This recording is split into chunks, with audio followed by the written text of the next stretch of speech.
Hi, it's James here from the National Motorcycle Museum, and we're here today with our auction partner H&H Classics for our summer auction. H&H, who are our auction partner, as I say, we hold 3 auctions together every year here at the National Motorcycle Museum, and today we're going to be focusing on the H&H difference. What's the H&H difference and why consign your bike to one of the auctions here at the museum, one of the 3 auctions that are held during the spring, summer and late autumn. And I'm here today with Collette McKay, who's Managing Director of H&H. Hi Collette. Hello James. So Collette, what would we say is the H&H difference? Why consign your bike with H&H to the auctions here at the museum? We try to offer quite a personal service, which we think is our point of difference. We also hold all of our auctions at prestigious venues, so we use the National Motorcycle Museum in this stunning conference suite. It's fully air conditioned, it's got a cafe on site. There's also the museum to go and have a look around. There's a beautiful marble floored foyer, and it's a really personal journey. It's a great day out. It's not just a functioning auction.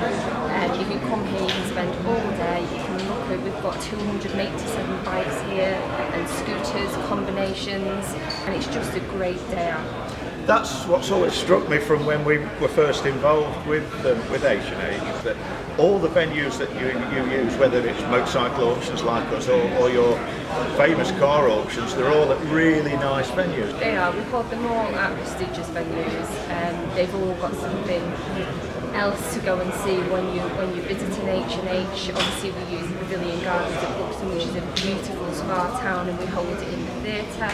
And we hold it at the Imperial War Museum in Duxford. Obviously you've got the museum there with all the aircraft that you can go and have a look at. I mean, I've been to a lot of motorcycle auctions over the years, as you can imagine, since the early 1980s, if that dates me a little bit.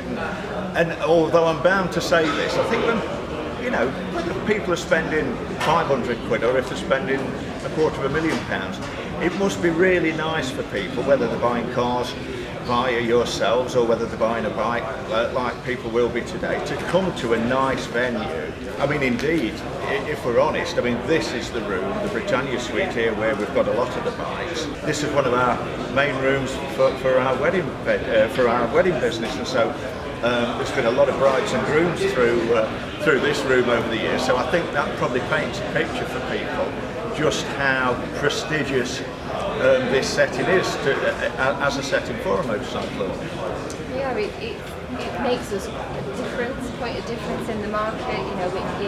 We've got beautiful chandeliers from the ceiling, we've got carpets, we've got plush upholstered chairs.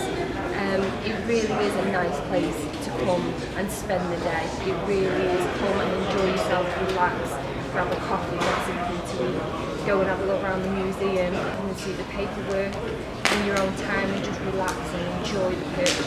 So you can make it sort of almost a day out rather than just sort of a transactional thing. Yeah, and it's lovely, and that's what the feedback that we get is that people really enjoy coming and spending the day, talking to the sales guys. They're all massive enthusiasts, they're all collectors in their own right, they're very knowledgeable, and they're all available on the day to sit and have a real good chat with them. And I think this is why this partnership, National Motorcycle Museum, H&H, works so well, because our business is all about personal service. We have a lot of repeat business because of the standard of our catering, because of things like the toilet facilities, everything's spotless. I know it sounds a silly thing to say, but I mean that's something that does get commented on. So it's all these things that really make up that difference, where people will want to come back again and again. Everything from the ample parking, which is free of charge, to the cafe, to the bathroom facilities, which are immaculate, to being in a beautiful air-conditioned or heated in the winter auction hall. Yeah. Not the last few days.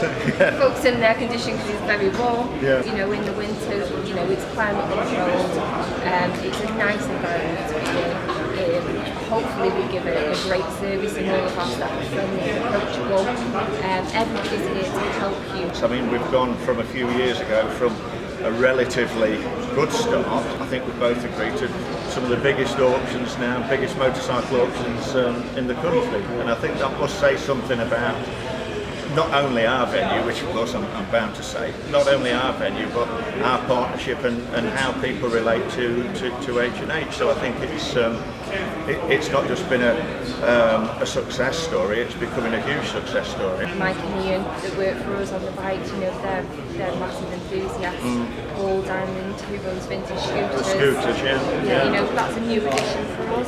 Which has really started well, hasn't it? Yeah, it's really growing. You know, we see typically 50% existing customers and new customers purchasing at every auction. So it's great that we've got that retained community, but it's great that we're reaching out to new people and we're growing and we're expanding that community. You've hit the nail on the head there, Collette, because I suppose this is what we're going to try and get through in this video, which is going to try and paint a picture of that enthusiast base, if you like, with both obviously the National Motorcycle Museum, but you as a business. It's based around knowledgeable enthusiasts and enthusiasm. It's not just a business that happens to be an auction business. It's all about that knowledge and enthusiasm. And really, what can't speak can't lie. The biggest auction that we've ever had with 287 lots, is it today? 287. Yeah. And it is, you know, it's a passion business. It's passion. And everybody that works for us is passionate about what they're doing, regardless of what department they work in. They're passionate about the auction, delivering a good service, looking after the clients. Nothing's too much trouble. If somebody needs assistance, we are here, come and speak to us, pick up the phone to us.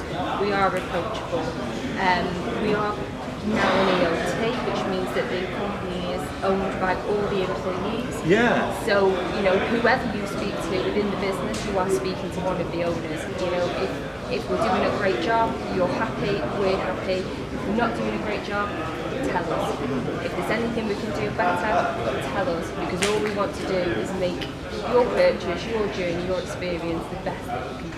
That's fantastic. And our next auction, obviously we're in July now, and I suppose that's why we've been talking a little bit about the air conditioning, because just to bring everybody up to speed, yesterday was the 40-degree day, and we're filming the day after that, so that's why we've talked a lot about the air conditioning, but it's pretty important today. And so the next auction is December. It is. Yeah.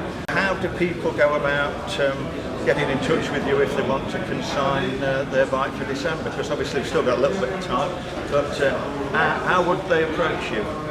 So we're already building for that auction. We've already got a lot of lots entered into that sale. But if you want to pick up the phone to us, telephone number is 01925 210035. Speak to one of the sales guys, or drop us an email, send us some photographs of what you've already got, and they can be sent to sales@h&h.co.uk. Obviously, all the information is on our website, h&h.co.uk. Or come down and speak to either Mike, Ian, or Paul, and they'll get you an auction appraisal. They'll discuss the lot with you. They'll discuss the pros and cons, what's the best way of selling, and hopefully we'll see you at the end of the year. And of course, one last thing, I think, for people that perhaps haven't put a bike, consigned a bike to auction before, one of the guys, Mike, Ian, or your new scooter, Paul Diamond. Yeah. One of the things that people might not understand about how Mike, Ian or Paul with the scooters work is that if they've not consigned a bike to auction before and perhaps a little bit unsure, one of those guys will visit them, won't they? Absolutely, they'll come out and they'll see you. We can handhold all the way through the process. You know, we work with auction novices who've never been in the auction world before, and we can take you through every single step, not a problem. And then we work with, you know, the professionals that do enter bikes into auctions and are confident to do everything themselves. We can facilitate that as well. We can just adapt our services to suit your needs. So if somebody needed a bike collecting, say, and bringing to the auction, like people have done today, or in December, that can be arranged. So it's really a one-stop shop, and you can arrange everything. So it's not scary for people. It's not, no. I mean, we have many partners that we work with, whether it's transport, it's storage, it's mechanical issues. We've got plenty of partners and trusted partners. So you're not putting your machine at risk by sending it off down the road with somebody that you've never met before. They are trusted, they are professional, they are fully insured. So Collette, that's fantastic. Thanks for painting everybody a picture about our partnership and how easy it is to consign a bike to auction. And I think we're looking forward to a record-breaking auction today. Let's hope so. Let's hope it's as record-breaking as the weather yesterday. As the weather yesterday. Thanks, Collette. Thanks. Thank you.